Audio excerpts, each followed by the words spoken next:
नमस्कार दोस्तों, स्वागत है आप सभी का biology by Sandeep Tandon YouTube education platform में। पिछली क्लास में हमने माइक्रोब्स इन ह्यूमन वेलफेयर, मानव कल्याण में सूक्ष्म जीव का क्या महत्व है, वो सभी चीजें हमने कंप्लीट चैप्टर को एक ही क्लास के अंतर्गत हमने डिस्कस किया था और साथ में जो प्रीवियस ईयर क्वेश्चन थे वो भी हमने डिस्कस किए थे। आज का जो हमारा लेक्चर रहने वाला है वो है biotechnology principles and processes.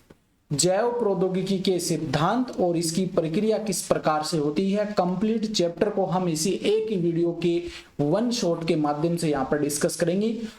Theory के साथ साथ में जो इंपॉर्टेंट क्वेश्चन है, जो प्रीवियस ईयर क्वेश्चन है, पीछे एग्जाम नीट के एग्जाम में जो क्वेश्चन पूछे गए हैं वो भी यहाँ पर हम डिस्कस करने वाले हैं और ये आपके नीट 2024 के लिए बहुत ही महत्वपूर्ण रहने वाली है। इसके अलावा देखिए, हमने एमसीक्यू सीरीज स्टार्ट की जिसमें जो प्रीवियस ईयर 2008 से 2023 तक जितने भी आपके टॉपिक वाइज क्वेश्चन पूछे गए हम टॉपिक वाइज सीरीज के रूप में डेली आपके लिए लेकर के आ रहे हैं। तो वो लेक्चर भी देखिए क्योंकि प्रीवियस ईयर क्वेश्चन जो होते हैं वो आपके एग्जाम के पॉइंट ऑफ व्यू से बहुत ही महत्वपूर्ण होते हैं। तो बिना देरी करते हुए लेक्चर स्टार्ट करते हैं क्योंकि आपके पास भी समय कम है, इस कारण से हमें फटाफट से इस चैप्टर को जितना कम समय हो उतने में इसे निपटाना है। जैव प्रौद्योगिकी सिद्धांत एवं प्रक्रिया। जैव प्रौद्योगिकी मनुष्यों के लिए उपयोगी उत्पादों और प्रक्रियाओं के जीवित जीवों या उनके एंजाइमों का उपयोग करने की तकनीक है। तो बायोटेक्नोलॉजी हम किसे कहते हैं कि जो मनुष्य के लिए उपयोगी उत्पाद हो, प्रोडक्ट हो, उनका निर्माण करना और उनके निर्माण के लिए जो अलग अलग जीव हैं या अलग अलग एंजाइम हैं उनका प्रयोग करके इन प्रोडक्ट का निर्माण करना ही क्या है, जैव प्रौद्योगिकी है। आपने जैसे नाम सुना होगा रिकॉम्बिनेंट डीएनए टेक्नोलॉजी। तो इस प्रकार की जो टेक्निक्स होती हैं, पीसीआर हो गया, तो ये टेक्निक्स का उपयोग करके हमारे मनुष्य के लिए जो उपयोगी पदार्थ हैं उनका निर्माण करना जैव प्रौद्योगिकी है। European federation of biotechnology EFB जैव प्रौद्योगिकी को प्राकृतिक विज्ञान और जीवों, कोशिकाओं, उसके कुछ हिस्सों, उत्पादों और सेवाओं के लिए आणविक एनालॉग्स के एकीकरण के रूप में परिभाषित करती है। तो यूरोपियन फेडरेशन ऑफ बायोटेक्नोलॉजी क्या कहती है कि प्राकृतिक विज्ञान, इसके अलावा जितने भी जीव जंतु उनको कोशिका है या कोशिका के जो अंगक है इन सभी का उपयोग करके मनुष्य के लिए जो आवश्यक चीजें या आवश्यक जो उत्पाद हैं उनका निर्माण करना ही क्या है, जैव प्रौद्योगिकी है। बायोटेक्नोलॉजी डील्स विद, यानी कि जैव प्रौद्योगिकी है उसके द्वारा क्या क्या हम करते हैं, ये किससे संबंधित है, सूक्ष्म जीव की मध्यस्थ प्रक्रियाएं, सूक्ष्म जीवों का उपयोग करके हम क्या क्या इसके फायदे उठा सकते हैं। जैसे दही का निर्माण करना, ये हमने पिछले लेक्चर में बात की थी। लैक्टोबैसिलस जो बैक्टीरिया होता है वो दही के निर्माण करने में महत्वपूर्ण रोल अदा करता है। रोटी जो ब्रेड होती है उसके निर्माण की भी हमने बात की थी पिछले लेक्चर में। शराब, इन सभी का निर्माण करना क्या है, सूक्ष्म जीवों की मध्यस्थता से इनका निर्माण किया जाता है। In vitro fertilisation, in vitro IVF जो टेक्नोलॉजी है ये भी क्या है, एक बायोटेक्नोलॉजी है। टेस्ट ट्यूब बेबी प्रोग्राम भी हम कह सकते हैं, जिनके द्वारा जो महिलाएं बच्चा पैदा नहीं करती है या नहीं करने में सक्षम है, बच्चा पैदा करने में सक्षम नहीं है, तो उनको बच्चा उत्पन्न करने या उनके लिए ये टेक्निक्स बहुत ही महत्वपूर्ण है। एक जीन का संश्लेषण और उपयोग, कोई भी जो वांछित जीन है जिसके अंदर अच्छे गुण होते हैं उन जीन का संश्लेषण करना और उसका उपयोग करना। डीएनए वैक्सीन तैयार करना, डीएनए की वैक्सीन तैयार करना, जो अच्छा डीएनए है, जिस डीएनए में क्या मुख्य रूप से हम बात करें जीन से ही संबंधित है, ये जो हमारे लिए वांछित लक्षणों वाली जीन होती है उसका अधिक उपयोग करना और उसका अधिक निर्माण करना। एक दोषपूर्ण जीन को ठीक करना, जैसे कुछ दोषपूर्ण जीन होती है, एग्जाम्पल के लिए हम मान सकते हैं जैसे जो द्विबीजपत्री पादप होते हैं उनमें क्या होता है, एक जीन ऐसी पाई जाती है जो उसमें क्राउन गॉल डिजीज उत्पन्न करती है। तो वो डिजीज को उत्पन्न करने वाले जीन है उसको हटाने के लिए, ठीक करने के लिए इसका इस्तेमाल हम कर सकते हैं। तो इस प्रकार से ये जैव प्रौद्योगिकी हमारे लिए हेल्पफुल रहती है। जो जैव प्रौद्योगिकी के सिद्धांत क्या है, प्रिंसिपल्स क्या हैं, तो फर्स्ट इसमें आता है कि आधुनिक जैव प्रौद्योगिकी की मुख्य तकनीकें, जो इंपॉर्टेंट टेक्निक्स हैं बायोटेक्नोलॉजी की वो क्या है। एक तो आपका जेनेटिक इंजीनियरिंग, जेनेटिक इंजीनियरिंग और दूसरी है बायो प्रोसेस इंजीनियरिंग। ठीक है, देखिए जेनेटिक इंजीनियरिंग क्या होती है, वह तकनीक जिसमें आनुवांशिक सामग्री कौन सी हो जाएंगी, न्यूक्लिक एसिड हो जाएंगी, जिसमें आपका डीएनए हो सकता है या आरएनए हो सकता है। डीएनए या आरएनए को रासायनिक रूप से बदल दिया जाता है, इनमें कोई न कोई चेंजेस किए जाते हैं और फिनोटाइप को बदलने के लिए मेजबान जीवों में डाला जाता है। कहने का मतलब जेनेटिक इंजीनियरिंग वह टेक्निक्स है जिसमें जो न्यूक्लिक एसिड होते हैं जैसे डीएनए या आरएनए, इसकी जो इनमें क्या होता है परिवर्तन किया जाता है, परिवर्तन करके इनको क्या करते हैं फिर मेजबान जीव जो होता है उसमें डाल दिया जाता है, जिसमें हमें परिवर्तन करना है। फिर देखिए बायो प्रोसेस इंजीनियरिंग क्या होती है, इसमें एंटीबायोटिक्स, टीको, एंजाइमों आदि के निर्माण के लिए वांछित माइक्रोब या यूकेरियोटिक कोशिका वृद्धि के लिए रासायनिक इंजीनियरिंग प्रक्रियाओं में जीवाणु रहित वातावरण बनाना शामिल है। देखिए एंटीबायोटिक्स का निर्माण करना, टीके हैं, एंजाइम है, इन सभी का उपयोग करके वांछित माइक्रोब या यूकेरियोटिक कोशिका है उसकी वृद्धि करा करके इन रासायनिक इंजीनियरिंग प्रक्रियाओं में क्या करते हैं, जो वातावरण होता है उसको जीवाणु रहित बनाते हैं। इसका मेन जो उद्देश्य है वो यही है। आगे देखिए basic step in genetically modifying N organisms, किसी जीव को आनुवांशिक रूप से संशोधित करने में बुनियादी कदम। कोई भी जीव है उसमें हम मॉडिफिकेशन करते हैं, रूपांतरित करते हैं जेनेटिकली, उसके लिए हम क्या क्या प्रयोग कर सकते हैं या उनके लिए क्या क्या है वो जो बेसिक या आधार क्या है उनका। देखिए यहाँ पर वांछनीय जीन के साथ डीएनए की पहचान। जो जीन हमें वांछित जीन का मतलब क्या होता है, जो जीन हम चाहते हैं, जिनमें अच्छे गुण होते हैं, उस जीन को हम आगे किसी जीव के अंदर ट्रांसफर करना चाहते हैं या उन जीन की हम कॉपियां तैयार करना चाहते हैं या वो जीन हमारे आने वाली पीढ़ी के लिए हम इंपॉर्टेंट है, तो उस जीन को हम वांछित जीन कहते हैं। कहने का मतलब अपनी इच्छा के अनुसार जो परिवर्तन हम उस जीन में करते हैं तो वांछित जीन हो जाएगा। उसके साथ में डीएनए की पहचान या रिकॉग्निशन। पारंपरिक संक्रमण तकनीक वांछित जीन के साथ अवांछनीय जीन के समावेश और गुणन की ओर ले जाता है। पारंपरिक जो टेक्निक चली आ रही है पीछे की ओर, वो टेक्निक्स क्या करती है कि वांछित जीन के साथ साथ अवांछित जीन जो होता है वो भी उसमें शामिल हो जाता है और उसका गुणन हो जाता है और वो आगे पीढ़ी दर पीढ़ी चला जाता है। कहने का मतलब जो अवांछित जो गुण हम नहीं चाहते ना, वो गुण भी पारंपरिक संकरण की जो टेक्निक होती है उनके माध्यम से आगे पीढ़ी दर पीढ़ी जाता रहता है।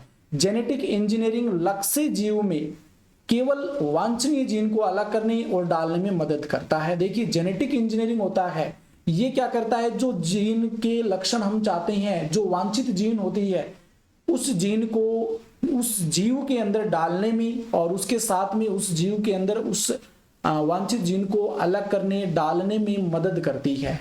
ये आप थोड़ा सा ध्यान में रख लेना कि पारंपरिक टेक्निक्स तो वो होती है जिसमें वांछित और अवांछित दोनों गुण होते हैं वो उपस्थित होते हैं, जबकि जेनेटिक इंजीनियरिंग क्या करती है, जो लक्ष्य जीन होता है, टारगेट जो जीव होता है, उससे क्या करते हैं, वांछित जीन को अलग करते हैं और उसको नए जीव में डालने में मदद की जाती है। मेजबान में पहचाने गए डीएनए का परिचय। एक वेक्टर डीएनए जैसे कि प्लाज्मिड का उपयोग है वो डीएनए के एक विदेशी टुकड़े को मेजबान जीव में पहुंचाने के लिए किया जाता है। देखिए सीधा क्या होता है, कोई भी जीव है टारगेट, उससे हमने डीएनए निकाला, वांछित जीन निकाल ली, अब सीधा दूसरे के अंदर थोड़ी डाल सकते हैं। उसके लिए क्या करते हैं, किसी वेक्टर को काम में लेते हैं और वेक्टर मुख्य रूप से प्लाज्मिड को काम में लिया जाता है। उस प्लाज्मिड के अंदर क्या होता है कि इस प्रकार की स्ट्रक्चर होती है उसकी, एक तो गोलाकार उसके अंदर डीएनए पाया जाता है और एक इस प्रकार से होता है। ठीक है, गोलाकार डीएनए जो होता है ना, इस डीएनए के ऊपर कुछ साइटें पाई जाती हैं, आगे हम उसकी बात करेंगे। उसके अंदर क्या होता है, यहां से कट लगा करके उसमें जो आप वांछित जीन चाहते हैं वो यहां पर ट्रांसफर किया जाता है और ट्रांसफर करने के बाद उसे जो मेजबान होस्ट जो टारगेट आपका जीव है ना, उस टारगेट जीव के अंदर उसको डाला जाता है, जिससे कि इसकी बहुत सारी कॉपियां तैयार हो जाती है और जो वांछित जीन हम चाहते हैं वो बहुत ज्यादा संख्या में हमें प्राप्त हो जाता है। आगे देखिए, मेजबान में पेश किए गए डीएनए का रखरखाव। जो मेजबान यानी कि जो टारगेट जीव है उसके अंदर जो डीएनए हमने डाला है उसका मेंटेनेंस करना और साथ में डीएनए का उसकी संतान में स्थानांतरण, जिसकी होने वाली जो नई पीढ़ी है, जो नई संतति बनती है, उस संतति में उस डीएनए का स्थानांतरण।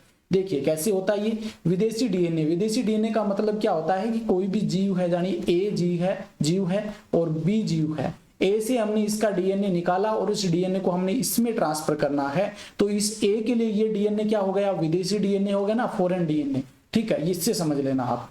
विदेशी डीएनए के एक टुकड़े को प्रतिकृति शुरू करने के लिए आवश्यक प्रतिकृति की उत्पत्ति ओरिसाइड नामक जो अनुक्रम होता है वो नहीं होता इसमें। सामान्यतः देखिए, विदेशी डीएनए के एक टुकड़े में प्रतिकृति शुरू करने के लिए आवश्यक प्रतिकृति की उत्पत्ति नामक अनुक्रम नहीं होता है। अगर यहाँ पर सीधा डाल देंगे ना तो इसकी बहुत सारी प्रतियां हम तैयार नहीं कर सकते। इसके लिए क्या करते हैं, प्लाज्मिड जो वाहक होता है उसको काम में लेते हैं। ठीक है, उसमें ओरिसाइड उपस्थित होती है, इसलिए यह जीव की संतति कोशिकाओं में खुद गुणन नहीं कर सकता। जो आने वाली पीढ़ी में जो डॉटर सेल्स होती है उनमें ये खुद रेप्लिकेट या मल्टीप्लिकेशन नहीं कर सकता है। इसलिए विदेशी डीएनए को प्राप्तकर्ता जीनोम में एकीकृत किया जाता है, जो रिसिप्ट जीनोम होता है उसके साथ में जोड़ा जाता है, जिसमें ओआरआई साइट होती है। ठीक है, यह मेजबान डीएनए के साथ गुणन और वंशागत में मिलता है। जो टारगेट हमारा जीव होता है उसके साथ में जोड़ने के बाद क्या होता है कि उसका गुणन होता है, मल्टीप्लिकेशन होता है, जिससे बहुत संख्या में डीएनए बन जाता है और फिर आने वाली पीढ़ी में भी वो डीएनए स्थानांतरित हो जाता है। पहला पुनः संयोजन डीएनए, रिकॉम्बिनेंट डीएनए जो है ये स्टैनले कोहन, ये इंपॉर्टेंट है, और हर्बर्ट बोयर ने इनके द्वारा 1972 में निर्मित किया गया था। तो पहला जो रिकॉम्बिनेंट डीएनए जो है ये किसने निर्माण किया था, स्टैनले कोहन ने और हर्बर्ट बोयर ने किया था 1972 में।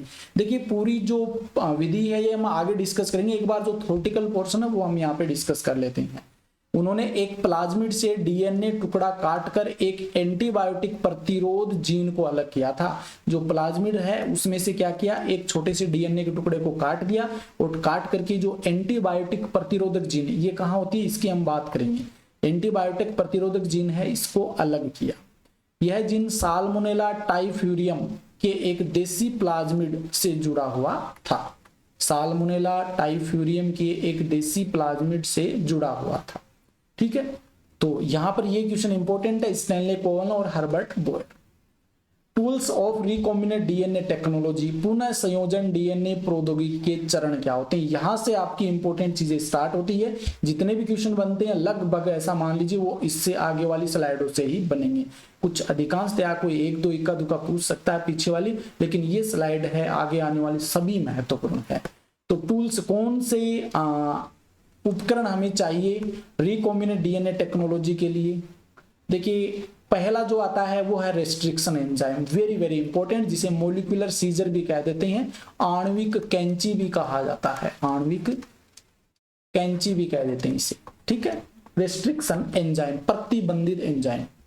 देखिए ये एंजाइम जो विशिष्ट साइटों पर डीएनए की टुकड़ों में काटते हैं, यानी कि जो स्पेसिफिक साइट होती है उन साइटों पर ये क्या करते हैं, डीएनए है उसको टुकड़ों में कट करते हैं। जैसे ये मान लीजिए कोई डीएनए है तो इस डीएनए को जो स्पेसिफिक साइट की पहचान करते हैं और वहां से डीएनए को कट कर देते हैं। ठीक है, डबल स्टैंडर्ड होता है, मैंने सिंगल बना लिया, चलो मिटा देते हैं, अच्छा नहीं बना, दोबारा से बना।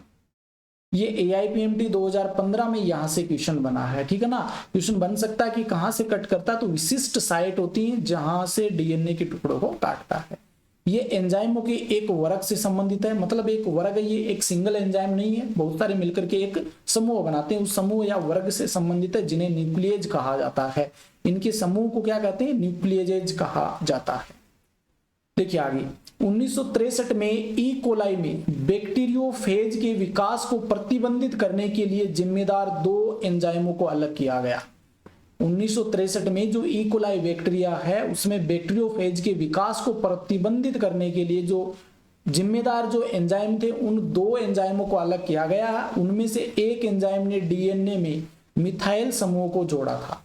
उनमें से एक एंजाइम तो ऐसा था जो डीएनए को जोड़ने का काम कर रहा है और दूसरा एंजाइम ऐसा था जिसने डीएनए को काट दिया था, यानी कि डीएनए को काटने का काम कर रहा है। एक तो डीएनए को जोड़ने का काम कर रहा है और एक जो होता है ये डीएनए को काटने का काम कर रहा है। ठीक है, और इस एंजाइम को क्या नाम दिया, प्रतिबंधित एंडोन्यूक्लियेज एंजाइम। यहां पर प्रतिबंधित एंडोन्यूक्लियेज एंजाइम इसे कहा गया। देखिए आगे, बैक्टीरिया की 230 से अधिक उपवेदों से 900 से अधिक प्रतिबंधित एंजाइमों को अलग किया गया है या अलग किया जा चुका है। तो जो बैक्टीरिया हैं उनमें लगभग 230 से अधिक प्रभेद हैं इसके। जैसे आपने सुना होगा ना आर प्रभेद, एस प्रभेद, ये प्रभेद होते हैं। तो ये 230 से अधिक, 250 लिख दिया गया, 230 से अधिक उपभेद हैं और इनसे 900 है लगभग प्रतिबंधित एंजाइम वो अलग किए जा चुके हैं। ये आंकड़ा भी याद रख लेना।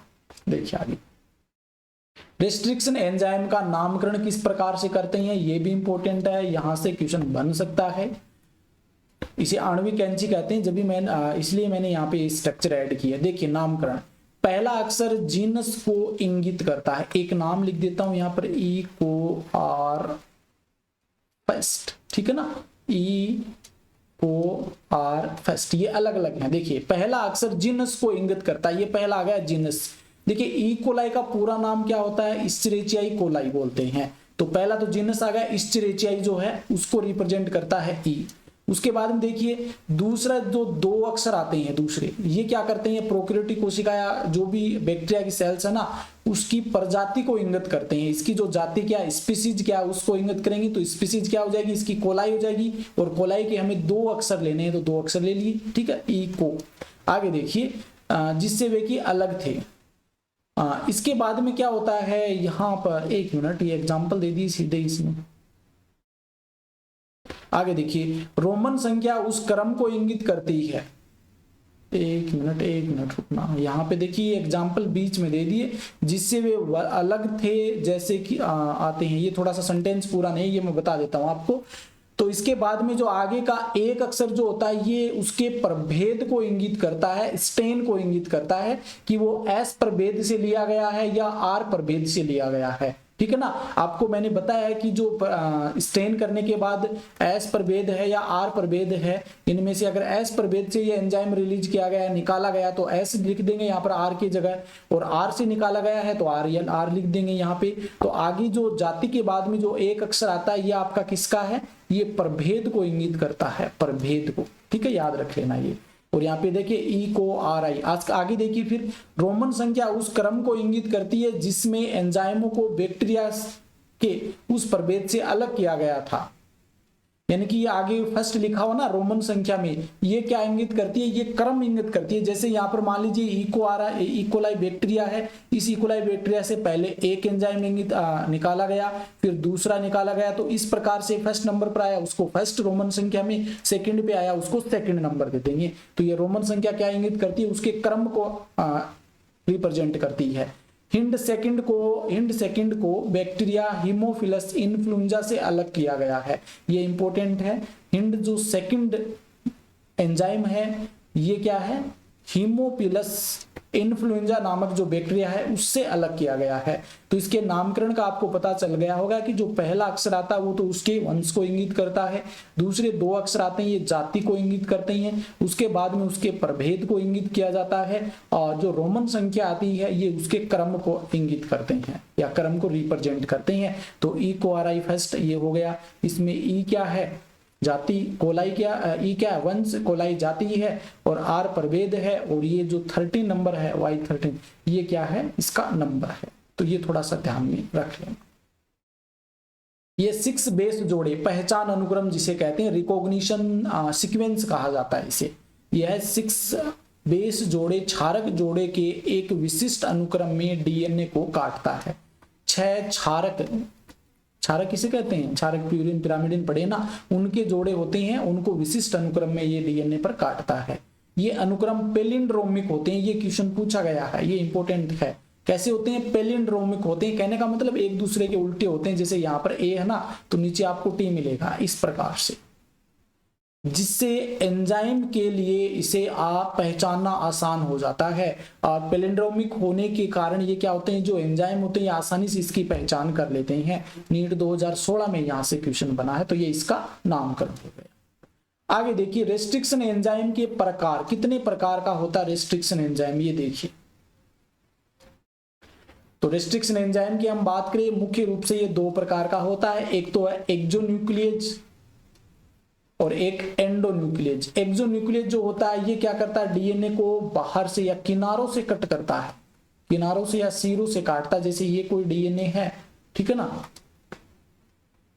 ये कोई डीएनए है और इस डीएनए पर अगर एक्सोन्यूक्लियस की हम बात करें तो एक्सोन्यूक्लियस है ये कहां पर कट करेगा, यहां पे कट करेगा या इस सिरे पे कट करेगा। तो बीच से नहीं काटता, ये सिरों पर कट लगाता है, ठीक है। तो वे डीएनए ये क्या करता है, ये डीएनए के सिरों से न्यूक्लियोटाइड को हटाता है, ठीक है। अब दूसरा आता है एंडोन्यूक्लियस, जो कि हमारे लिए बहुत ही महत्वपूर्ण है और इसमें से क्वेश्चन भी बना। इसे ही आणविक कैंची कहा जाता है, मोलिकुलर सीजर कहते हैं इसे। ये डीएनए के भीतर विशिष्ट स्थिति पर काटते हैं, ये देखिए यहाँ पर बीच में से काटने का काम करते हैं। मान लीजिए ये कोई डीएनए है तो इस डीएनए को बीच से काटने का काम कौन करता है, एंडोन्यूक्लियस करता है। नीट 2019 में यहां से क्वेश्चन पूछा गया है। तो इससे संबंधित दो महत्वपूर्ण फैक्ट हैं, चलो बात कर लेते हैं। ये डीएनए के विशिष्ट पहचान अनुक्रम से बंधते हैं। पहचान अनुक्रम यानी कि जो रिकॉग्निशन सीक्वेंस होती है उस सीक्वेंस पे जाकर के ये जुड़ जाते हैं डीएनए पर और विशिष्ट बिंदुओं पर 2 स्ट्रैंड में काट देते हैं। विशिष्ट जो बिंदु होते हैं वहां पर 2 स्ट्रैंड में इसे कट कर देते हैं। जैसे एग्जांपल के लिए ये मान लीजिए कोई डीएनए हम बना देते हैं इस प्रकार से, ठीक है। और अब क्या होता है, यहाँ पर ये पेन ले लेते हैं। यहां पर मान लीजिए ये सीक्वेंस मिल गई और यहां पर इसकी पहचान हो गई तो यहां पर काट देगा, एक स्टैंड ये बन जाएगा और एक स्टैंड ये बन जाएगा। तो 2 स्टैंड में इसे काटा जाता है। आगे देखिए, पहला प्रतिबंध एंडोन्यूक्लियस हिंड सेकंड है, वेरी वेरी इंपॉर्टेंट है ये। अगर पहला एंडोन्यूक्लियस पूछ ले तो आपका हो जाएगा हिंड सेकंड हो जाएगा, ठीक है ना। ये बहुत ही महत्वपूर्ण है। ये 6 बेस जोड़े के एक विशिष्ट अनुक्रम को पहचान कर डीएनए अणुओं को काटता है। 6 क्षारक जोड़ा है जो है उसमें विशिष्ट अनुक्रम को पहचान करता है और वहीं पर उसको डीएनए अणु को काटता है। इसे हिंड सेकंड के लिए रिकॉग्निशन सीक्वेंस कहा जाता है। ये मैं बात पहले कर चुका हूं कि इसकी जो पहचान अनुक्रम जो है वो कहा जाता है हिंड सेकंड के लिए, ठीक है। ये आपका एंडोन्यूक्लियस एंजाइम हो गया। आगे देखिए, प्रतिबंधित एंडोन्यूक्लियस डीएनए में एक विशिष्ट पैलिंड्रोमिक न्यूक्लियोटाइड अनुक्रम को पहचानता है। ये भी इंपॉर्टेंट है, 2020 में यहां से क्वेश्चन बना है। तो क्या होता है कि प्रतिबंधित डीएनए में क्या होता है, एक विशिष्ट पैलिंड्रोमिक सीक्वेंस पाए जाते हैं डीएनए के अंदर और वहां पर ये प्रतिबंधित एंडोन्यूक्लियस एंजाइम इसकी पहचान करता है और वहीं से क्या करता है, कट लगाता है। ये आधार जोड़े का एक क्रम है जो 5-3 दिशा और 3-5 दिशा में 2 स्ट्रैंडों पर समान पड़ता है, यानी कि समान रूप से पड़ता है। एक तरफ 5-3 है और इधर 3-5 है। इनके ऐसे अनुक्रम पर पड़ता है जहां पर उन्हें समान रूप से यहाँ पर सीक्वेंस मिले। जैसे यहाँ पर देखिए 5-3 3-5, ठीक है, GAATTC और यहाँ पर इसका उल्टा हो जाएगा। देखिए यहाँ पर इसको पढ़ेंगे ना तो CTTTAA और G, इसका उल्टा हो जाएगा, मतलब पैलिंड्रोमिक सीक्वेंस होती है और ये सीक्वेंस भी पूछी जा चुकी है 2012 में, वेरी वेरी इंपॉर्टेंट। ऐसे कट करेगा, जैसे एग्जाम्पल के लिए यहाँ पर बता देता हूँ आपको GAATTC और यहाँ पर क्या हो जाएगा GAATTC। ये है, मान लीजिए यहाँ पर G है, यहाँ पर A है, यहाँ पर T है और यहाँ पर A है। अब क्या करेगा, ये पैलिंड्रोमिक सीक्वेंस होना चाहिए सेम, तो ये यहाँ से कट लगाएगा, यहाँ से, और इधर यहाँ से कट लगाएगा। ये मान लीजिए DNA है और ये आपका 5 है, ये 3 है, ये 3 है, ये 5 है। तो ये कट जो लगाएगा वो यहाँ लगाएगा। ये सीक्वेंस आपस में उल्टा करने पर समान देखने को मिले, पैलिंड्रोमिक सीक्वेंस हो वहां पर कट लगाता है, ठीक है।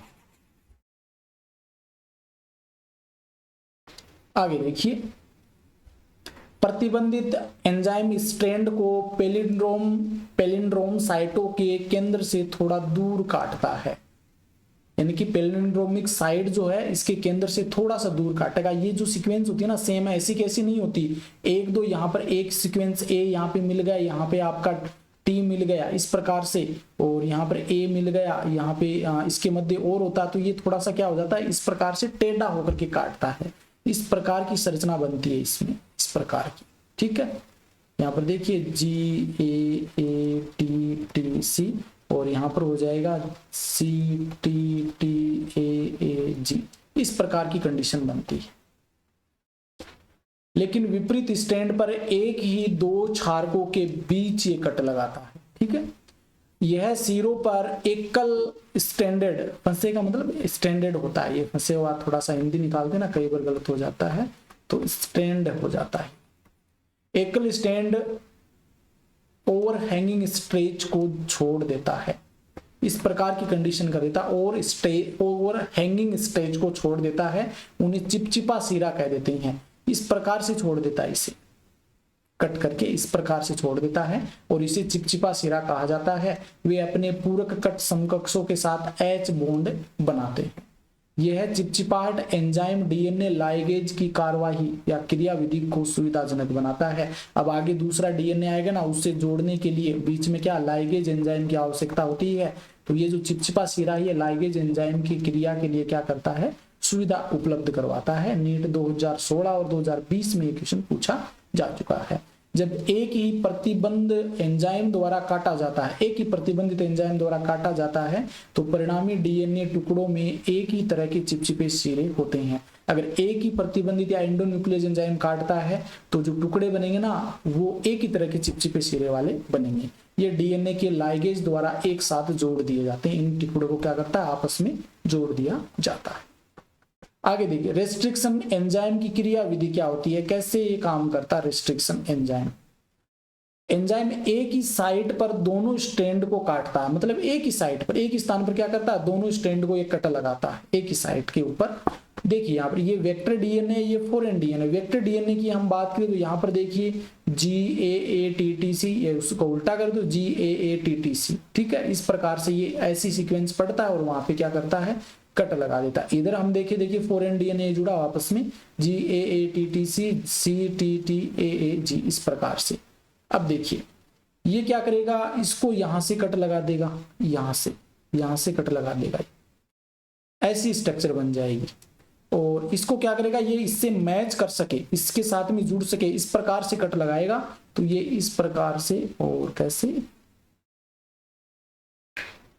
यहां से कट लगा देगा इस प्रकार से, ये मैच कर सके इसके। और इसके बाद में कट लगाने के बाद ये स्ट्रक्चर हमें प्राप्त हो जाती है। स्टिकी एंड है, चिपचिपे सिरे हो गए, चिपचिपे सिरे, ठीक है।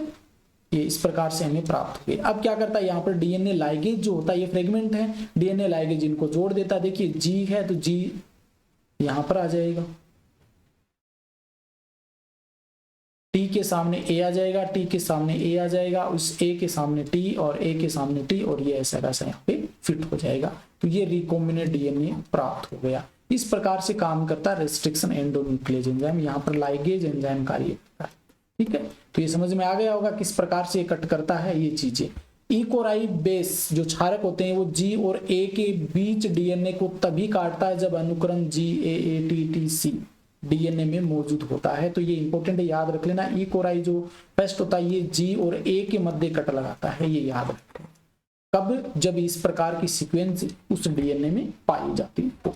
आगे देखिए, separation and isolation of DNA fragment.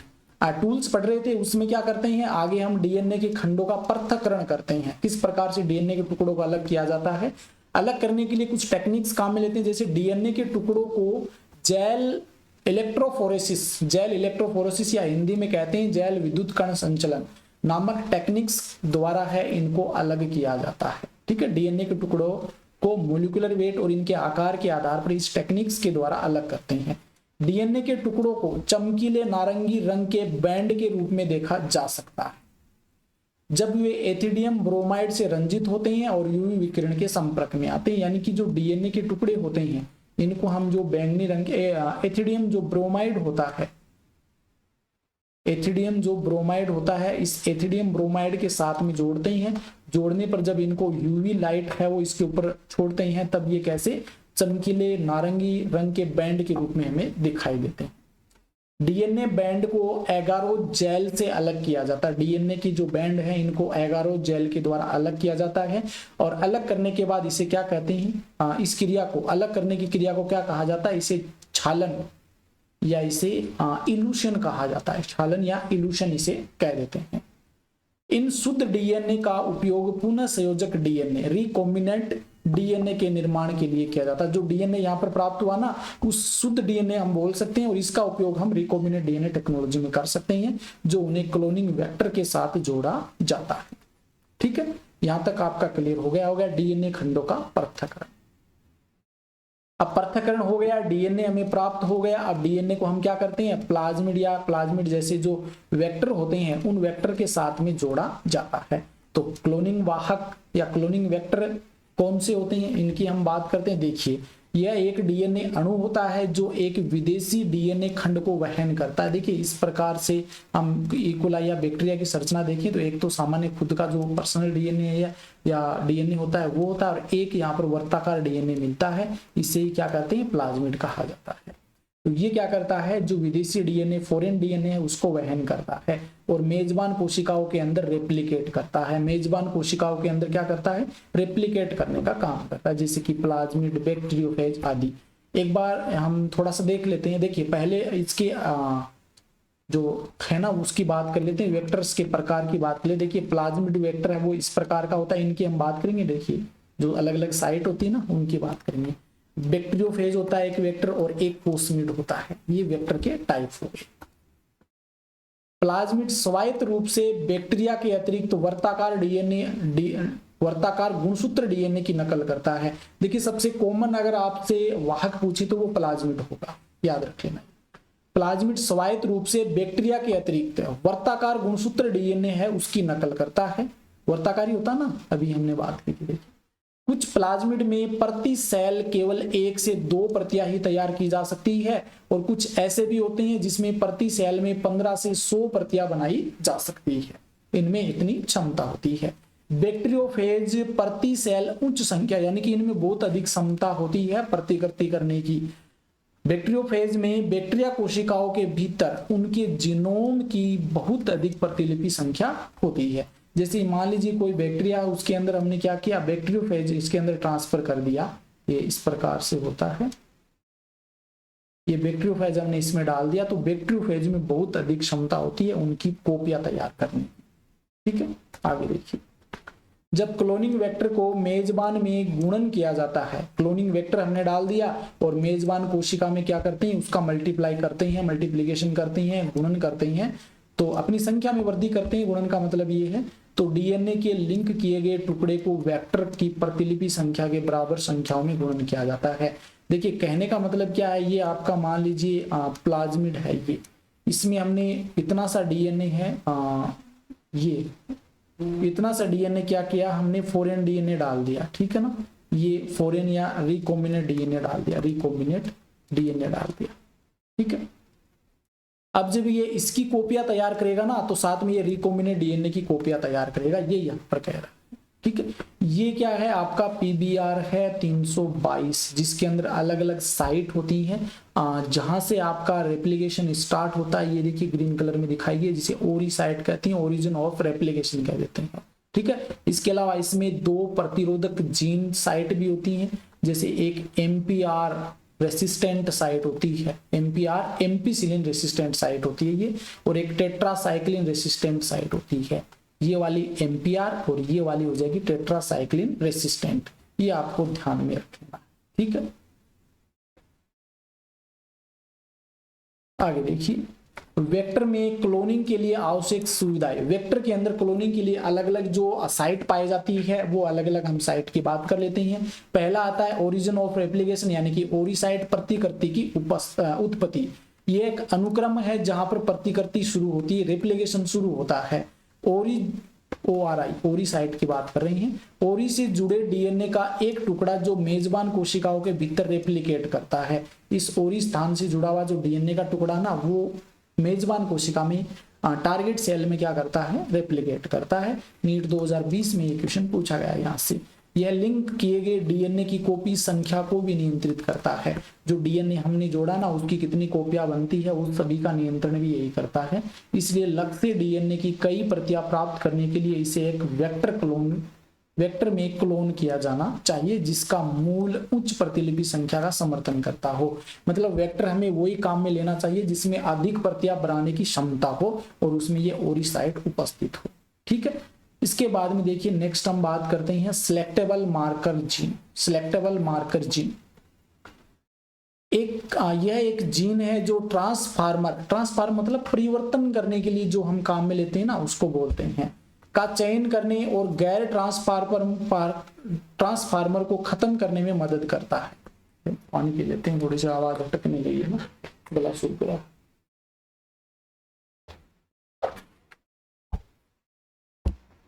Transformer तो वो होता है वो परिवर्तन करने वाला, ठीक है। एक होता है गैर ट्रांसफार्मर जो परिवर्तन नहीं करता है।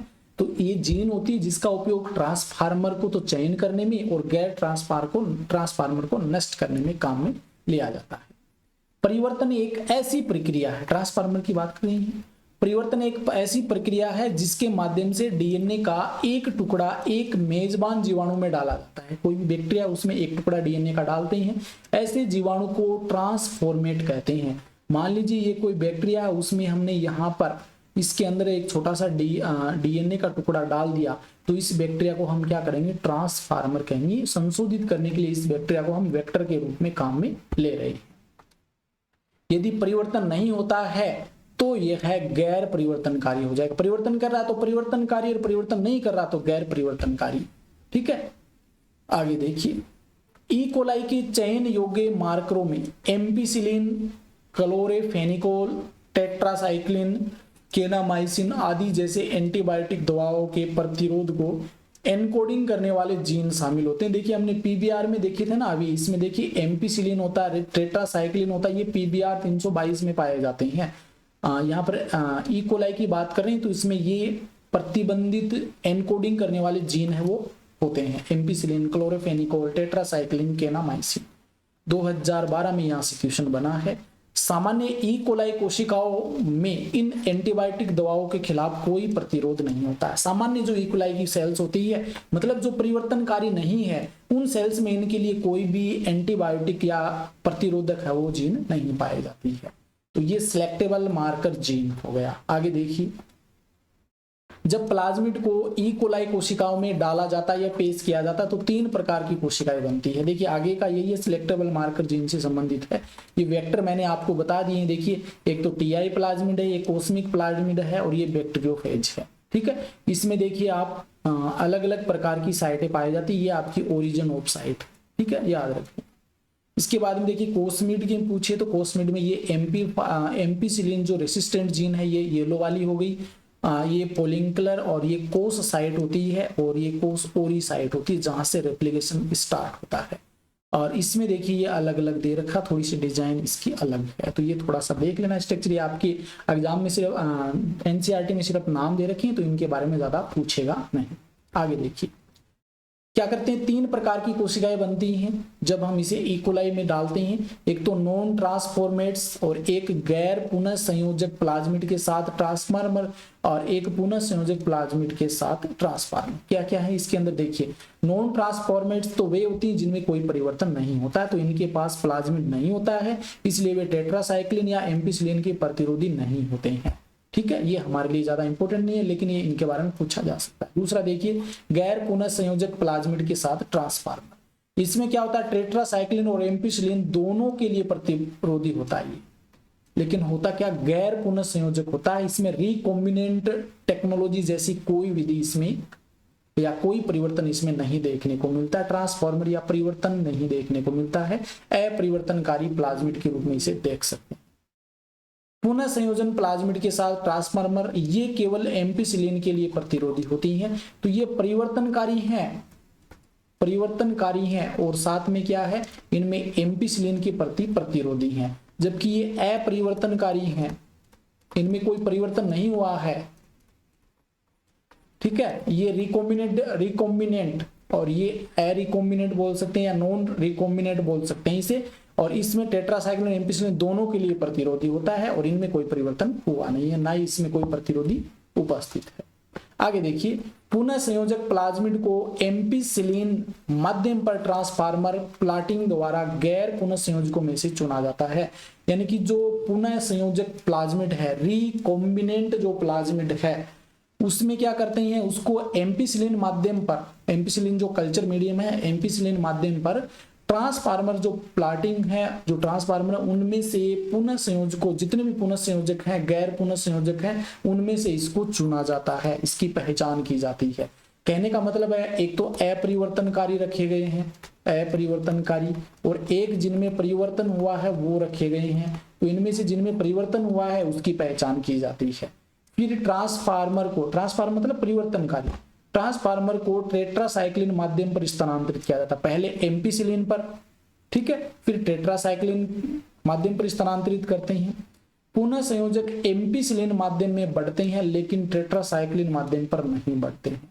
देखिए पुनः संयोजक जिसमें परिवर्तन हुआ ना, यहां पर हमने देखा जो गैर पुनः संयोजक तो दोनों के लिए प्रतिरोधी है, लेकिन पुनः संयोजक केवल एम्पिसिलिन के लिए है। तो ये केवल एम्पिसिलिन माध्यम पर क्या करेगा, ग्रोथ करेगा, लेकिन टेट्रासाइक्लिन माध्यम पर ग्रोथ नहीं करेगा। लेकिन गैर पुनः संयोजक दोनों एंटीबायोटिक दवाओं के वाले माध्यम पर बढ़ते हैं, अपनी ग्रोथ करते हैं। इस प्रकार एक एंटीबायोटिक प्रतिरोध जीन ट्रांसफर का चयन करने में मदद करता है। एक एंटीबायोटिक जो प्रतिरोध जीन जो होती है ये ट्रांसफार्मर का चयन करने में मदद करती है। निष्क्रिय एंटीबायोटिक प्रतिरोध जीन पुनः संयोजक का चयन करने में मदद करता है। निष्क्रिय जो होता है एंटीबायोटिक प्रतिरोध जीन ये पुनः संयोजक का चयन करने में मदद करती है। ये तो देखिए एक तो सामान्य सक्रिय बोल सकते हैं या एंटीबायोटिक प्रतिरोधी ट्रांसफार्मर का चयन करने में, जो परिवर्तनकारी है उनका चयन करने में, और निष्क्रिय एंटीबायोटिक प्रतिरोधक जीन है ये क्या करती है, रिकॉम्बिनेंट जो है उसका चयन करने में मदद करती है। तो ये इंपॉर्टेंट बातें हैं कुछ, उनको थोड़ा सा आपको यहाँ पे ध्यान में रख लेना। आगे देखिए, एंटीबायोटिक दवाओं की निष्क्रियता के कारण पुनः संयोजक के चयन के लिए विभिन्न एंटीबायोटिक दवाओं वाली 2 प्लेटों पर एक साथ चढ़ाना आवश्यक है, ठीक है। इसलिए क्रोमोजेनिक सबस्टेंट की उपस्थिति में रंग उत्पन्न करने की उनकी क्षमता के आधार पर गैर पुनः संयोजक से पुनः संयोजक को अलग करने के लिए एक वैकल्पिक चयन योग्य मार्कर विकसित हुए हैं। देखिए जो मार्कर जीन या सिलेक्टेबल मार्कर जीन है वो इनकी पहचान करने के लिए ही उपयोग किए जाते हैं। उनका कौन सी जीन है जो हमारे लिए आवश्यक है उनकी पहचान करने के लिए किए जाते हैं। जो पुनः संयोजक है रिकॉम्बिनेंट है, इसमें एक एंजाइम बीटा ग्लैक्टोसाइडेज के कोडिंग अनुक्रम के भीतर एक पुनः संयोजक डीएनए डाला जाता है, ठीक है।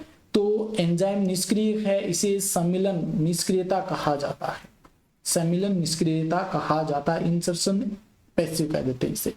ऐसी कॉलोनियां किसी भी रंग का उत्पादन नहीं करती है, इनकी पहचान पुनः संयोजक कॉलोनियों के रूप में की जाती है।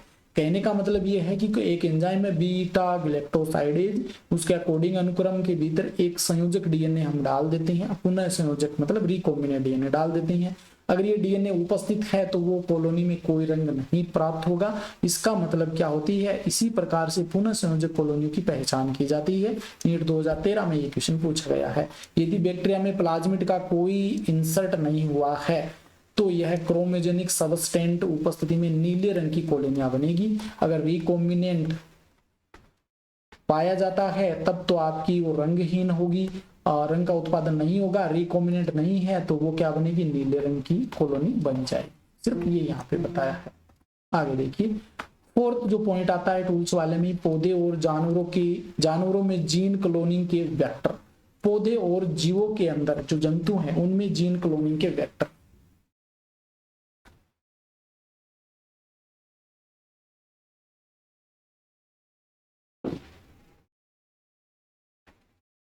कुछ रोगजनकों के आनुवांशिक उपकरणों को पौधों और जानवरों के बीच पहुंचाने के लिए उपयोगी वेक्टर में परिवर्तित किया जाता है। कुछ रोगजनक हैं उनके आनुवांशिक उपकरणों को, कुछ रोगजनकों के आनुवांशिक उपकरणों को पौधों और जानवरों के बीच पहुंचाने के लिए उपयोगी वेक्टर में परिवर्तित किया जाता है। जो आनुवांशिक उपकरण क्या हो सकते हैं, डीएनए हो सकते हैं, आरएनए हो सकते हैं। इनको पहुंचाने के लिए वेक्टर को काम में लेते हैं। जैसे कि वेक्टर कौन से हो सकते हैं, एग्रोबैक्टीरियम टूमिफेसियंस। ये क्या करता है, द्विबीजपत्री पौधों के अंदर एक रोगजनक है, पैथोजेंस है। सामान्य पौधों की कोशिकाओं को ट्यूमर में बदलने के लिए डीएनए का एक टुकड़ा वितरित करता है। मतलब सामान्य जो द्विबीजपत्री पादप हैं उनमें ये जो क्राउन गाल डिजीज होती है उसके लिए जो रिस्पॉन्सिबल होता है वो होता है टी डीएनए होता है। इस डीएनए को बदलने के लिए इस वेक्टर के रूप में काम में ले सकते हैं। नीट 2015 में यहाँ से क्वेश्चन बना है। ये ट्यूमर कोशिकाएं रोगजनक द्वारा आवश्यक रसायनों का उत्पादन करती हैं। इसमें किया क्या जाता है कि जो आपका मान लीजिए ये आपका वाहक है, मैंने इसकी स्ट्रक्चर भी ऐड की, देखिए पीछे बताई भी ये रहा। ये जो है इसमें से कोई भी यहाँ से हम क्या करते हैं, ये टी-डीएनए जो होता है इस टी-डीएनए को हटा देते हैं। देखिए टी-डीएनए रीजन दे रखा है, ये यहाँ से यहाँ तक है, मैंने थोड़ा सा इधर बना दिया ना, ये यहाँ से लेकर के यहाँ तक टी-डीएनए है, इस टी-डीएनए को हटा करके यहाँ पर दूसरा डीएनए डाल देते हैं। तब ये क्या करेगा, जो अन्य जो है जिस प्रकार की हमें वांछित जीन चाहिए ना उस प्रकार की प्राप्त कर सकते हैं। और ये किसके लिए रिस्पॉन्सिबल होता है टी-डीएनए, ये होता है क्राउन गाल डिजीज या ट्यूमर के लिए रिस्पॉन्सिबल होता है। तो उस ट्यूमर को या जो आवश्यक रसायन होते हैं उनके उत्पादन के लिए हम इस प्रकार के परिवर्तन कर सकते हैं। आगे देखिए, एग्रोबैक्टीरियम ट्यूमिफेसिएंस ट्यूमर उत्प्रेरण टीआई प्लाज्मिड को एक क्लोनिंग वेक्टर में संशोधित किया जाता है जो पौधे के लिए रोगजनक नहीं है।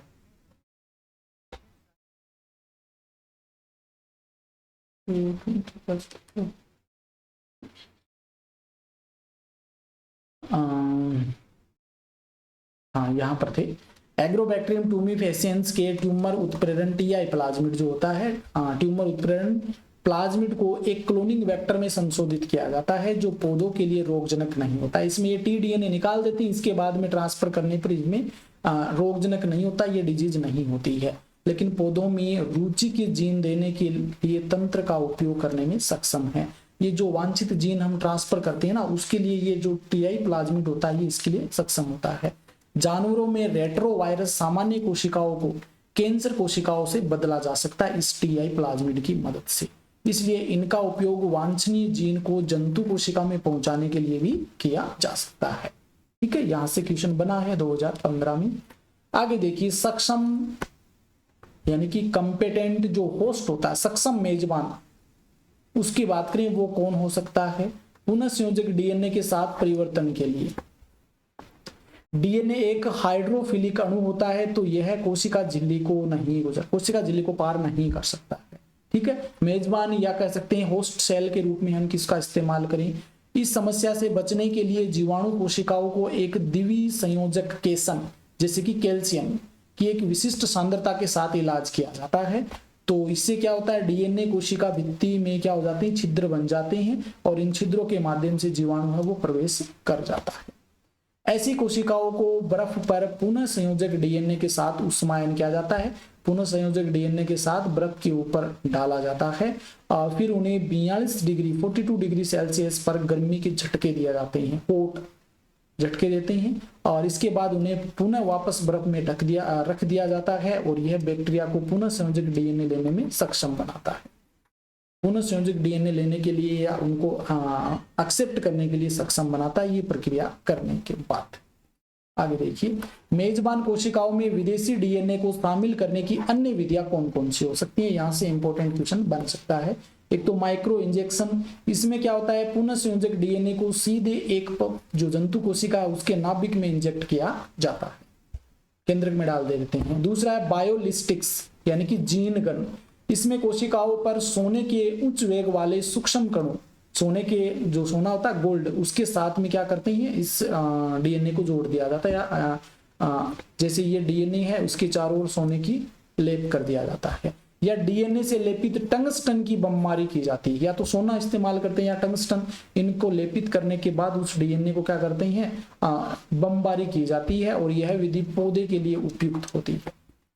निरस्तर या डिजार्ड जो रोगजनक वेक्टर है वे कोशिका को संक्रमित करते हैं और ये क्या करते हैं, कोशिका को संक्रमित करते हैं और इस कारण से क्या होता है, पुनः संयोजक डीएनए मेजबान कोशिका में स्थानांतरित हो जाता है। तो ये अलग अलग विधियां हैं विदेशी डीएनए को ट्रांसफर करने के लिए। अब जो आती है आपकी recombinant DNA technology, recombinant DNA technology पुनर्योजित डीएनए तकनीक। अब देखिए आराम से समझना, आपका क्वेश्चन है वो यहीं से बनने वाला। सबसे पहले क्या करते हैं हम, जो वांछित लक्ष्य कोशिका वांछित जीन है उस जीन को अलग करते हैं। जैसे यहाँ पर क्या होता है, जो डीएनए फ्रेगमेंट है उस टुकड़े को हमने इस कोशिका से अलग कर लिया, ठीक है, ये अलग हो गया। अब जो हमारा प्लाज्मिड है ना, ये बैक्टीरिया सेल है, इस बैक्टीरिया सेल से क्या करते हैं, उस प्लाज्मिड डीएनए को क्या करते हैं, या प्लाज्मिड जो डीएनए है ये वाला गोलाकार, इस प्लाज्मिड डीएनए को हमने बाहर निकाल लिया। इधर से जो हमारा वांछित डीएनए था उसको बाहर निकाल लिया। एक मिनट, इधर से हमने जो डीएनए हमें चाहिए, जिसकी कॉपियां तैयार करनी है, उस डीएनए को हमने यहाँ निकाल लिया। इधर से प्लाज्मिड है उसको बाहर निकाल लिया। तीसरी प्रोसेस में हम क्या करते हैं, इसको क्या करते हैं, selection of the desired piece of DNA. अब इसके टुकड़े करते हैं, रेस्ट्रिक्शन जो एंडोन्यूक्लियस एंजाइम है वो इसके ऊपर डाला जाता है, ठीक है, जिसके कारण ये इसके बहुत सारे छोटे छोटे टुकड़े प्राप्त हो जाते हैं। इसी प्रकार से क्या करते हैं, जो प्लाज्मिड होता है इसके ऊपर भी क्या करते हैं, रेस्ट्रिक्शन एंडोन्यूक्लियस एंजाइम द्वारा कट लगाया जाता है और यहाँ से इस डीएनए के टुकड़े को अलग कर दिया जाता है। और ये जो डीएनए के टुकड़े थे बहुत सारे, इनमें से कोई एक डीएनए का टुकड़ा हम सेलेक्ट करते हैं, इसके द्वारा यहाँ पर इसको रिप्लेस कर देते हैं। और ये जो स्थान था यहाँ पर क्या कर देते हैं, insertion the select DNA into plasmid DNA to create recombinant DNA और काइमेरिक डीएनए। अब जो यहाँ पर ये जगह थी जहां से हमने डीएनए बाहर निकाला, उस स्थान पर ये वाला डीएनए है वो फिट कर देते हैं। फिट करने के बाद ये स्थिति प्राप्त हो जाती है और इसको हम रिकॉम्बिनेंट प्लाज्मिड कह देते हैं। और इसके बाद में इसको हम जो बैक्टीरिया सेल है उसके अंदर डाल देते हैं, फिर इसकी बहुत सारी कॉपियां तैयार की जाती है, ठीक है। तो ये प्रोसेस होती है रिकॉम्बिनेंट डीएनए टेक्नोलॉजी। आगे और भी एग्जाम्पल लिए हैं, देखिए यहाँ पर ये भी देख सकते हैं। देखिए ये डोनर डीएनए, जो डीएनए हमें चाहिए, जो वांछित जीन है इसके अंदर, वो डीएनए ये हो गया। यहाँ पर ये वेक्टर हैं बहुत सारे, ठीक है। अब क्या करते हैं, जो रेस्ट्रिक्शन एंडोन्यूक्लियस एंजाइम है उसके द्वारा इस डीएनए को कट लगाते हैं, तो इस प्रकार के बहुत सारे टुकड़े हमें प्राप्त हो गई। इसी प्रकार से ये जो वेक्टर है इसके टुकड़े इसके ऊपर रेस्ट्रिक्शन एंडोन्यूक्लियस एंजाइम द्वारा कट लगाते हैं।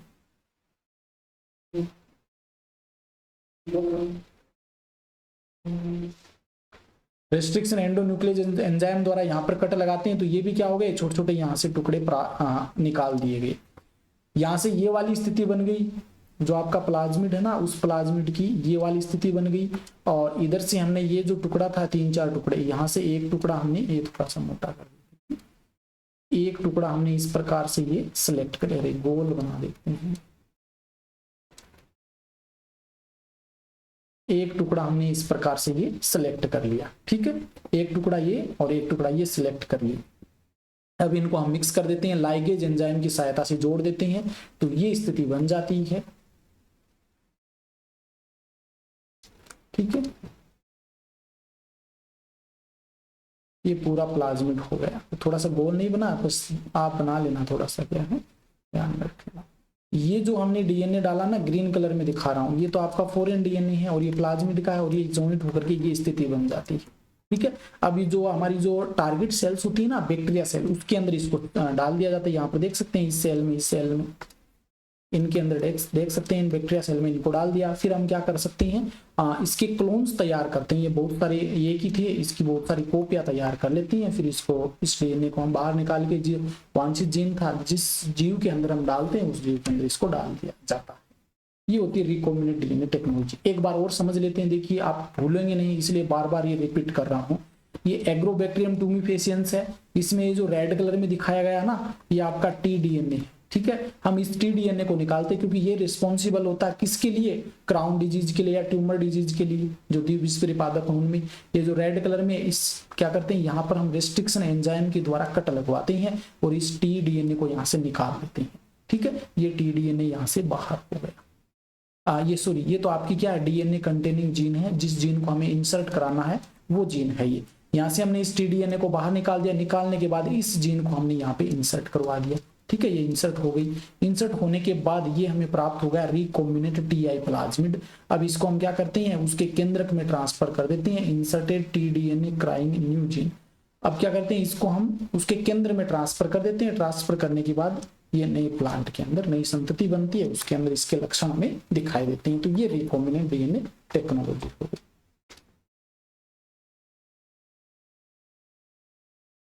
आगे देखिए, अब ये थ्योरेटिकल है, आगे इस मैंने डायग्राम के द्वारा अच्छे से पूरी विधि समझा दी है। और फटाफट से इनका हम पढ़ लेते हैं।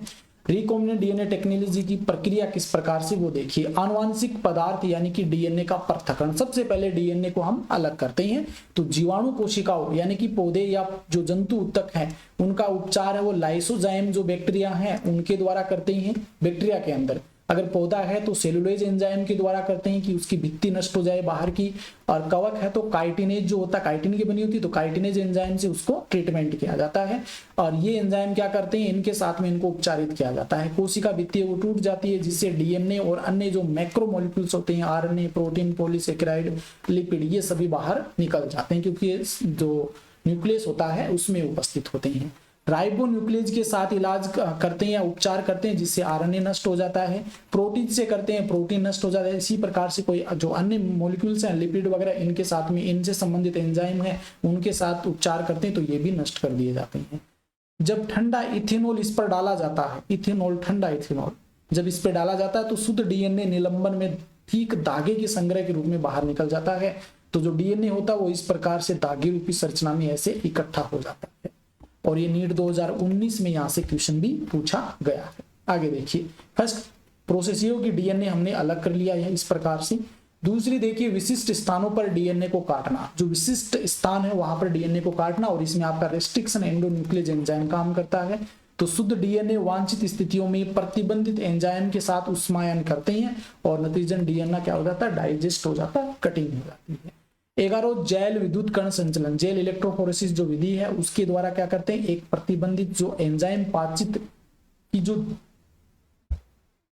उसकी जांच करने के लिए इसका इस्तेमाल किया जाता है, एगारोज जैल इलेक्ट्रोफोरेसिस का। इसमें क्या होता है, डीएनए नकारात्मक चार्ज होता है, ये तो हम जानते हैं, डीएनए पर नेगेटिव चार्ज होता है, ये एनोड की ओर बढ़ता है।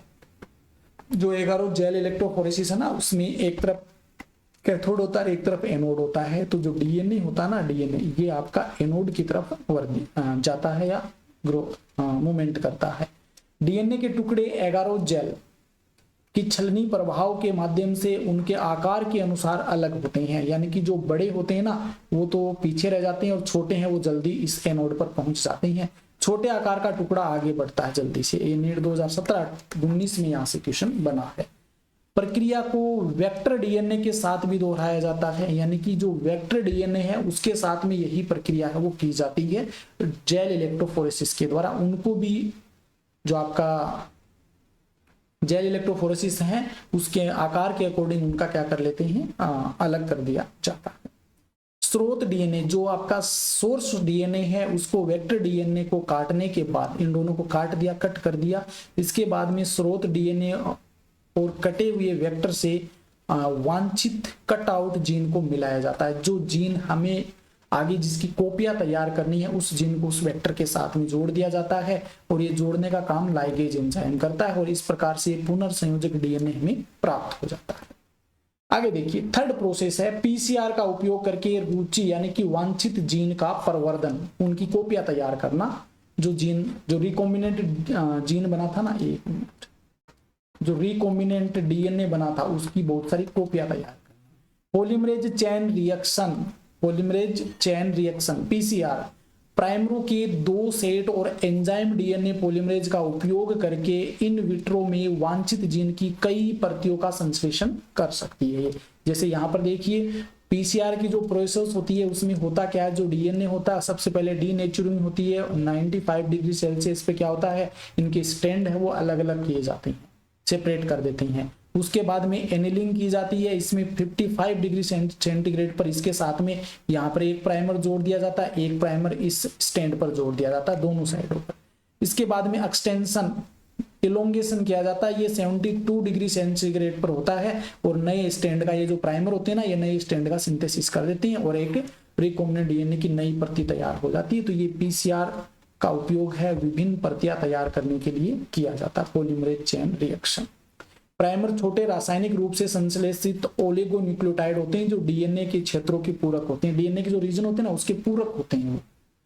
एंजाइम न्यूक्लियोटाइड और जीनोमिक डीएनए टेम्पलेट का उपयोग करके प्राइमरों का विस्तार करता है, मतलब नई स्टैंड का संश्लेषण होता है। निरंतर रेप्लिकेट के माध्यम से डीएनए खंड को 1 बिलियन प्रतियों तक बढ़ाया जा सकता है, 1 बिलियन प्रतियां उसकी तैयार की जा सकती है। प्रवर्धन के लिए एक थर्मोस्टेबल डीएनए पॉलीमरेज, एक जीवाणु जिसको थर्मो एक्वाटिकस कहते हैं, उससे ये अलग किया गया ये एंजाइम थर्मोस्टेबल डीएनए पॉलीमरेज का उपयोग करते हैं प्रवर्धन के लिए। ये AIPMT 2012, 16 और 20 मतलब लगातार पूछा जा रहा है, तो अब की बार भी पूछा जा सकता है। यह डबल स्टैंडर्ड डीएनए के विकृतीकरण के दौरान उच्च तापमान पर भी सक्रिय रहता है। यह डीएनए अधिक तापमान पर भी सक्रिय रहता है, डीएनए पॉलीमरेज जो एंजाइम होता है।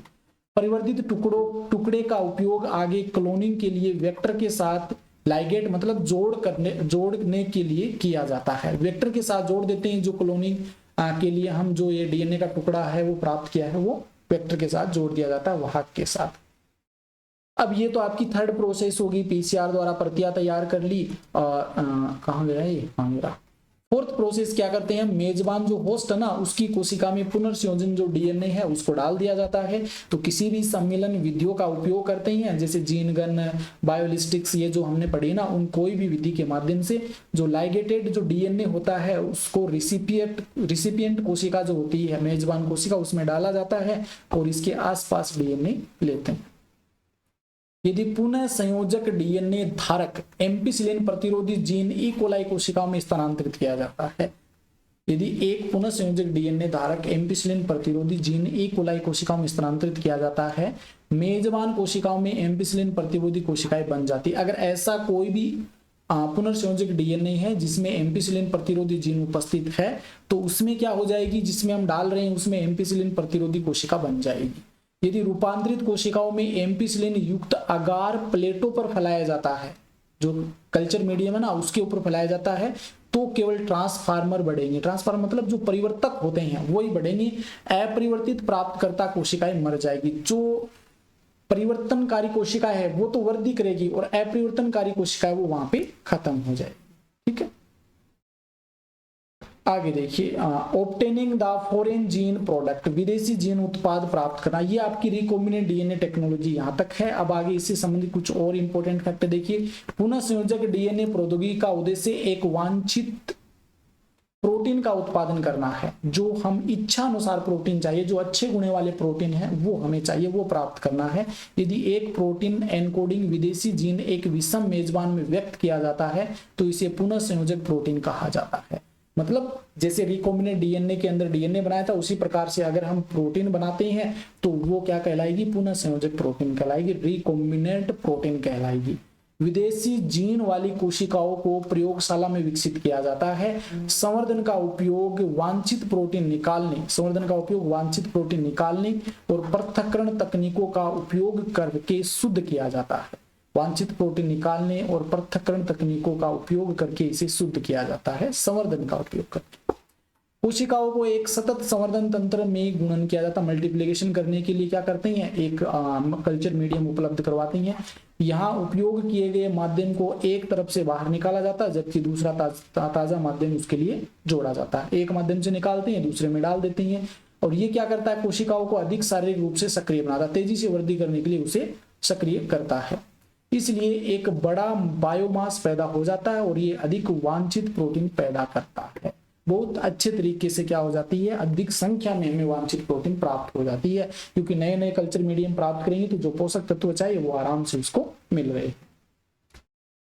बायोरिएक्टर क्या होता है, देखिए बायोरिएक्टर ये वेसल्स होते हैं जिनमें माइक्रोबियल पौधे, जंतु और मानव कोशिकाओं का उपयोग करके कच्चे माल को जैविक रूप से विशिष्ट उत्पादों, एंजाइमों आदि में परिवर्तित किया जाता है। ठीक है ना, समझ में आ गया होगा कि इसमें विशिष्ट उत्पाद, एंजाइम, इन सभी का निर्माण किया जाता है कच्चे माल का उपयोग करके। बायोरिएक्टर का उपयोग बड़ी मात्रा में उत्पादों का उत्पादन करने के लिए किया जाता है। वे 100 से 1000 लीटर कल्चर प्रोसेस कर सकते हैं, 100 से 1000 लीटर। नीट 2019 में यहाँ से क्वेश्चन बना है। एक बायोरिएक्टर वांछित उत्पाद प्राप्त करने के लिए जो इच्छित वृद्धि है या इष्टतम वृद्धि की स्थिति, तापमान, पीएच, सबस्ट्रेट, लवण, विटामिन, ऑक्सीजन प्रदान करता है। कितना टेम्परेचर चाहिए, कितने पीएच पे जो वृद्धि करता है वो पीएच, सबस्ट्रेट, लवण, विटामिन, ऑक्सीजन मतलब न्यूट्रिएंट्स वगैरह, ये सभी जो स्थिति है जो ऑप्टिमम वृद्धि के लिए चाहिए वो सभी उपलब्ध करवाता है बायोरिएक्टर। ये स्ट्रक्चर होती है इसकी बायोरिएक्टर की, आप देख सकते हैं। ये स्ट्रक्चर देख लेना, यहाँ से क्वेश्चन बन सकता है, कोई भी एक नाम या 20 ऐसे रिप्रेजेंट करके पूछे जा सकते हैं। सबसे अधिक इस्तेमाल किए जाने वाले जो बायोरिएक्टर स्टेरिंग प्रकार के होते हैं, मतलब हिलने डुलने वाले, हलचल वाले, हलचल टाइप घूमता रहता है इसमें कुछ, ये वाला जो बीच में ना एजिटेट, एक मिनट क्या लिखा हुआ, ये एजिटेशन जो सिस्टम है बीच में ये घूमता रहता है, तो इस प्रकार की टैंक इस्तेमाल किए जाते हैं। ये आमतौर पर बेलनाकार होता है या रिएक्टर सामग्री के मिश्रण को सुविधाजनक बनाने के लिए घुमावदार आधार प्रदान करता है, घूमता रहता है। ये स्टेरिंग मिश्रण और ऑक्सीजन की उपलब्धता को भी सुविधाजनक बनाता है, सब में मिक्स हो जाती है, जो ऑक्सीजन उपलब्ध करवाते हैं वो। वैकल्पिक रूप से रिएक्टर के माध्यम से हवा को बुलबुला में बदल दिया जाता है, हवा जो होती है उसको बुलबुला में, देख बीच बीच में जो व्हाइट कलर में नजर आ रही है ना, ये AIPMT 2010 में और नीट 2016 में यहाँ से क्वेश्चन पूछा गया है। ठीक है, ये रिएक्टर टैंक है, थर्मल जैकेट, सेंसर प्रोब्स, यहाँ से एयर अंदर जाती है, ये मीडियम, ये फीडिंग पंप है। ठीक है, आगे देखिए बायोरिएक्टर के पास क्या क्या चीजें होती हैं। देखिए एक तो एजिटेटर तंत्र होता है, एजिटेटर तंत्र अभी तो दिखाया था, इसमें नहीं है क्या एजिटेटर तंत्र, ये घूमने वाला जो है ना, ये मोटर जिसे हम कहते हैं, ये एजिटेटर तंत्र होता है। ठीक है, एक ऑक्सीजन वितरण प्रणाली होती है, एक ऑक्सीजन वितरण प्रणाली, ये ऑक्सीजन वितरण प्रणाली, इसके अंदर ऑक्सीजन दी जाती है तो ऑक्सीजन वितरण प्रणाली होती है। एक फोम नियंत्रण प्रणाली होती है। ठीक है, ये फोम ब्रेकर ये रहा। ठीक है, एक तापमान नियंत्रण प्रणाली होती है, टेम्परेचर को मेंटेन करने वाली प्रणाली होती है, टेम्परेचर यहाँ पे नहीं दे रखा लेकिन होती है, इसमें लिखा है। ठीक है, एक पीएच नियंत्रण प्रणाली होती है, पीएच वाला ये रहा, पीएच नियंत्रण प्रणाली हो गई। सैंपलिंग पोर्ट्स, संवर्धन की आवधिक वापसी, मतलब चेंज करने के लिए संवर्धन इस्तेमाल करते हैं, तो उसके लिए ये रहा कल्चर ग्रोथ, ये होता है। तो बायोरिएक्टर के अंदर ये चीजें पाई जाती है, यहाँ से क्वेश्चन आपका बन सकता है। ये स्ट्रक्चर थोड़ी सी ध्यान में रख लेना, ये घूमता रहता है जिससे बबल्स में बदल जाती है जो वायु होती है वो तो, और ये मिक्स होता रहता है जो अंदर का मटेरियल। ये बायोरिएक्टर हो गया। अब लास्ट जो हमारा टॉपिक आता है वो डाउन स्ट्रीम प्रोसेसिंग। ठीक है, डाउन स्ट्रीम प्रोसेसिंग, इसमें जो हमने 1 मिनट थोड़ा सा पढ़ लेते हैं। ये बायोसिंथेटिक चरण के बाद उत्पादों के पृथक्करण और शुद्धिकरण जैसी प्रक्रियाओं की एक श्रृंखला है। बायोसिंथेटिक जो चरण हमने पीछे जो बायोरिएक्टर के द्वारा किए ना, उसके बाद की प्रक्रिया है। नीट 2017 में यहाँ से क्वेश्चन पूछा है। इसमें करते क्या है, उत्पादों का पृथक्करण करते हैं या शुद्धिकरण किया जाता है। उपयुक्त उत्पाद परिरक्षकों के साथ तैयार किए जाते हैं। इस तरह के सूत्रीकरण पूरी तरह से नैदानिक परीक्षणों और सख्त गुणवत्ता नियंत्रण परीक्षण से गुजरते हैं। देखिए जो हमने पदार्थ वहां से मिले थे ना, उसको इनसोल्यूबल जो मटेरियल है उसको अलग किया जाता है, फिर प्रोडक्ट को आइसोलेट करते हैं। जो प्रोडक्ट होता है ना, उत्पाद हमारा, उसको पृथक किया जाता है, पृथक करके प्रोडक्ट का शुद्धिकरण किया जाता है। उसके बाद में प्रोडक्ट पर पॉलिशिंग की जाती है और फिर मार्केट में ट्रांसफर किया जाता है। ये प्रोसेस होती है डाउन स्ट्रीमिंग प्रोसेसिंग। यहाँ से क्वेश्चन बना 2017 में, आगे भी बन सकता है। तो ये हमारा जो लेक्चर है वो कंप्लीट होता है। लगभग आपकी 1 घंटे की क्लास हो गई है। अगर इस टॉपिक में मैंने बहुत कोशिश की है बार बार रिपीट कर करके आपको समझाने की, अगर किसी प्रकार की दिक्कत है तो आप कमेंट बॉक्स में लिख करके जरूर बताना। हम दोबारा से, समय का बहुत अभाव है, इस कारण से हम घंटे भर में इस क्लास को कंप्लीट कर लिया है। आज के लिए इतना ही, धन्यवाद, थैंक यू, सो मच।